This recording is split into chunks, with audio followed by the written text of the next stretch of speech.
Welcome po ulit sa ating kusina, Jim's Cooking po.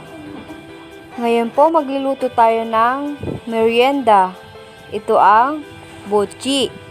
Kung bago po kayo sa aking channel, subscribe naman po kayo. At click nyo na rin po ang aking notification bell para lagi po kayong ma-update sa aming susunod na video. Keep on watching!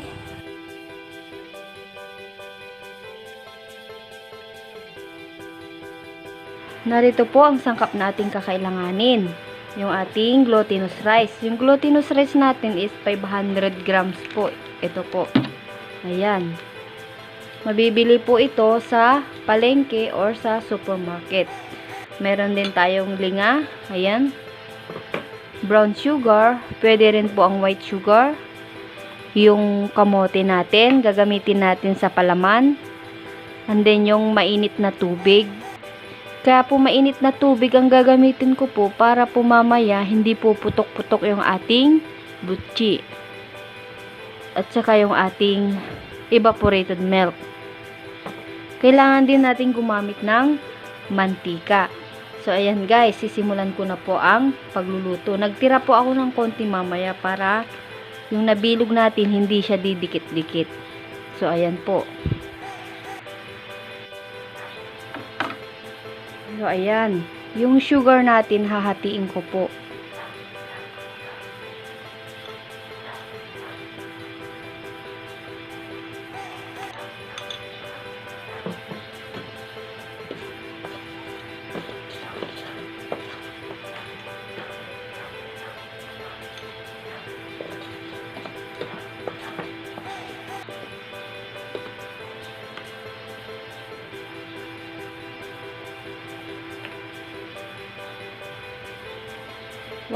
One tablespoon of oil po. Ayan.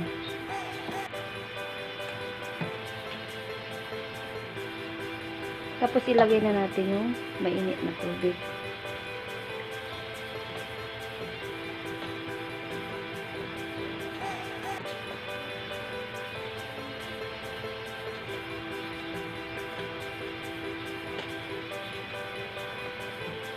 Dahan-dahan natin itong haluin para makuha natin yung texture na ano natin, kailangan natin.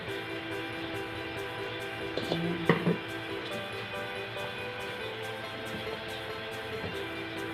Bali 2 cups po yung tubig natin.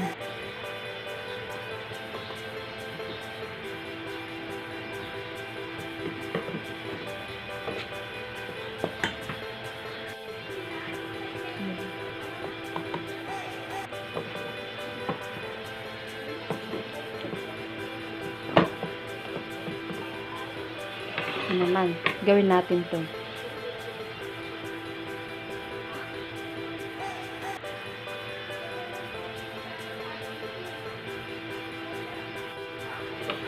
Ayan, tapos na nating nabalatan. So wala tayong pang ano, pwede na yung basong pangdurog dito sa kamote.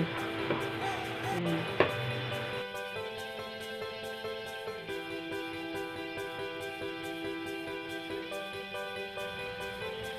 So, ayan, una ko pong ilalagay yung gatas.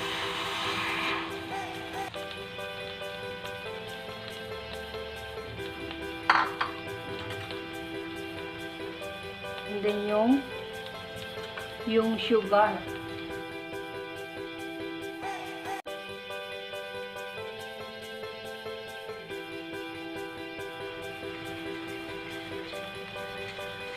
Pag natunaw na yung sugar, ilalagay na natin yung kamote natin. Yung ating apoy, kailangan low heat lang po siya.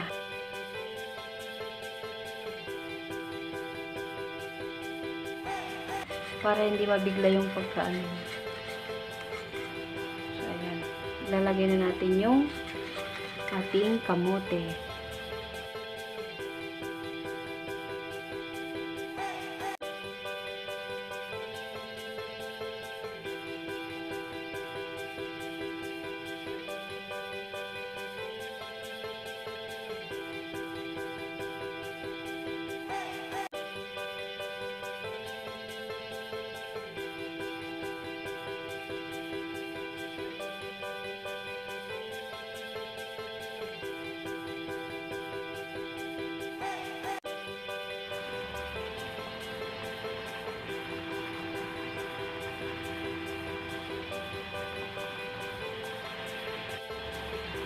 So, ayan po, pwede na po nating hanguin tong ating palaman. Pwede na po.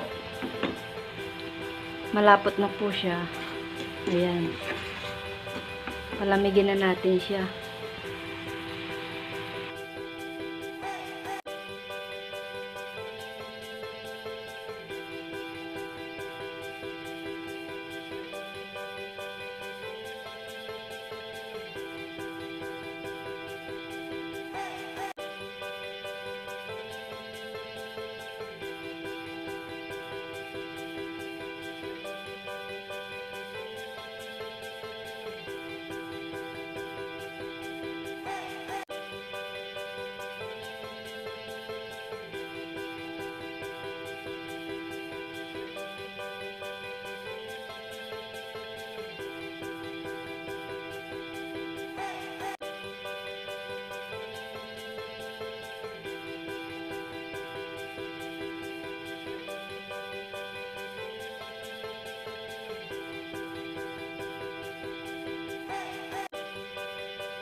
So, ayan, magsisimula na pa tayo magluluto.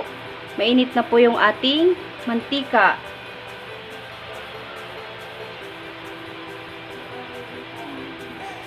Ayan o.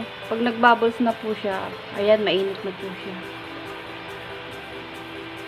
So, maglalagay na tayo ng buchi.